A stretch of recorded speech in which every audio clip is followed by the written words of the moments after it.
The Galapagos Islands, famous for its big contributions to Darwin's theory of evolution, home to loads of endemic species both on land and sea, a nature lover's paradise. But is it open in these COVID times? We're here to find out. So, are the Galapagos Islands open? Yes! Which is great because we're obviously here. Where in fact we're on Tortuga Bay in Santa Cruz. Very nice. So they are open and most things are up and running with a few points of interest, things to note. So I'll start with Santa Cruz first, which is the most popular island. So on here, all the dive shops are open, the tour operators are open, the accommodations open, restaurants open, bars are open. Nearly everything's open. The only exceptions are things like nightclubs, which for obvious reasons not open. The thing to note is that because there's less people, which is great because it's kind of like, I don't know, Private island. it's a lot quieter, so when you're doing the tours and the dives, there's less people around, which is nice. But it also means that the tours and the dives are not always all running. So sometimes the dive shops aren't able to run every day, not able to run the dives every day if there's not enough people. So obviously that's one thing to consider. But if there's anything particular you want to do, probably best to contact the agency you would look to do it with first and just check they are actually running. Another thing is the flights. So the flights to and from the mainland are okay, but subject to change when they feel like it.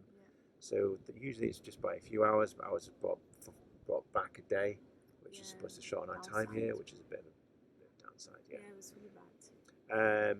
But we managed to just get into the flight and sort it out, but that's okay. What else? There's flights, the prices. The prices. So if you are on a budget, now is probably a good time to come because the prices are discounted. Can always bargain also if you feel like. Yeah, so sort of 10-20% on things like the dives and the tours. So that can make a big difference. And it's easy to move around you also. For example, we booked only one night and then we were like, oh, should we stay more here or not? And as they are empty, you can stay or basically you can choose because there is no big deal. You don't need to. Exactly. It'd usually be a bit more busy, so you might struggle to do that. Whereas now you can be pretty flexible. I think. Yeah, I think you also when you go around the island on your own, you enjoy more in this time because there is no many tourists. Yeah, I mean we're on the most popular beach here now. There's not many people on that. It's pretty quiet, really good. like the rest of town. And so they've moved on to Isabella. So Isabella is the quietest island anyway. It's a beautiful island. It's really great for seeing the sea lions in the bay. It's a lovely little place. But it's super quiet at the moment. They were just opening everything up.